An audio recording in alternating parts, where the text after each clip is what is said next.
Hi అండి అందరికీ. ఈరోజు తోటకూర పప్పు ఎట్లా చేయాలో చూపిస్తున్నాను.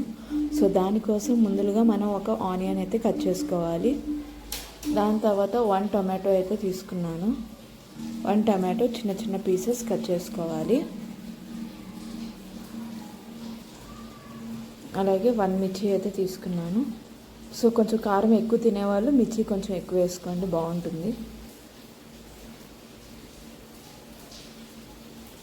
సో ఈ పప్పు కోసం నేనైతే కందిపప్పు ఒక 15 మినిట్స్ అయితే నానేసి ఉంచాను. సో నానేస్తే ఏంటంటే మనం కుక్కర్లో వేసినప్పుడు బాగా ఉడుకుద్ది, నానింది కాబట్టి. సో నానకపోతే కొంచెం ఎక్కువసేపు పట్టిద్ది, సరిగ్గా ఉడకదు, ఎక్కువ విజిల్స్ రానియాలి. సో అందుకు కడిగి పెట్టుకున్న కందిపప్పు కుక్కర్లో వేసేసాను.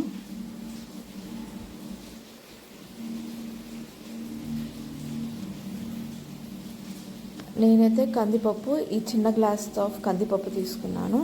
సో ఈ చిన్న గ్లాస్ ఆఫ్ కందిపప్పుకి అదే glass of 3 glasses of water అయితే తీసుకున్నాను. 3 గ్లాసెస్ ఆఫ్ వాటర్ అయితే పోసుకున్నాను.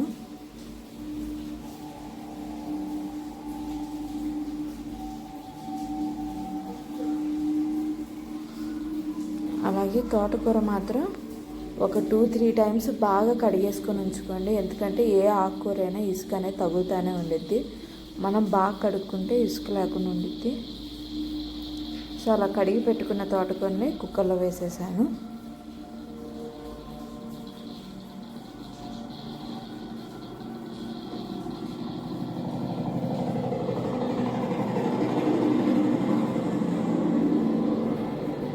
కుక్కర్లో వేసాక అలానే కట్ చేసి పెట్టుకున్న టొమాటో ముక్కల్ని వేసేసుకున్నాను. అలాగే కట్ చేసి పెట్టుకున్న ఆనియన్స్ని వేసేసుకున్నాను. ఈ కుక్కర్ మూత పెట్టేసి ఒక 5 to 6 విజిల్స్ వచ్చేదాకా అంతే ఉంచండి. సో ఈ విజిల్స్ వచ్చేలోపు మనం అందులోకి ఒక చిన్న గిన్నె తీసుకొని దాంట్లో చింతపండు, అలాగే చింతపండు నానటానికి కొంచెం వాటర్ అయితే పోసుకోవాలి.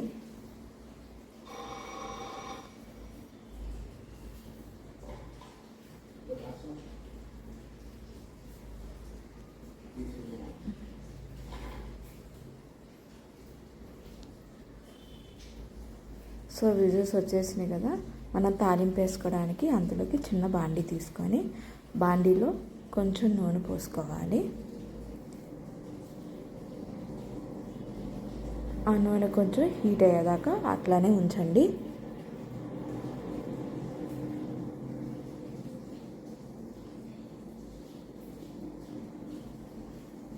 ఆ నూనె కొంచెం హీట్ అయింది కదండి, ఇప్పుడు దాంట్లో తాలింపు గింజలు వేసేసుకోండి.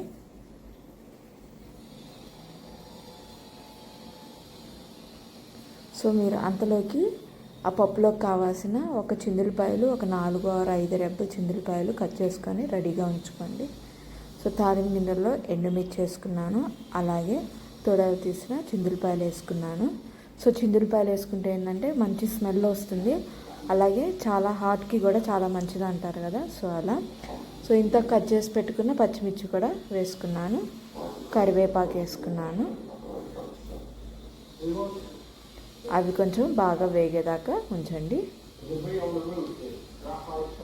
సో అంతలోకి కుక్కర్ పప్పు ఉడికింది కదండి, పప్పుని అట్లా బాగా స్మాష్ చేసుకోండి. దాంట్లో కొంచెం పసుపు, అలాగే కొంచెం సాల్ట్ వేసుకోండి.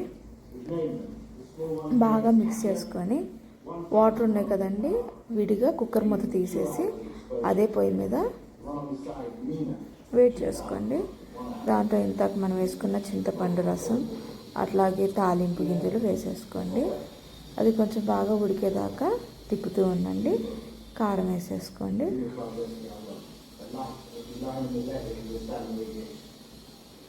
సో ఆ నీళ్ళు అనేవి ఇంకుతాయి అన్నమాట. అలాగే పప్పు కూడా టేస్ట్ వస్తుంది అట్లా ఉడికించుకుంటే.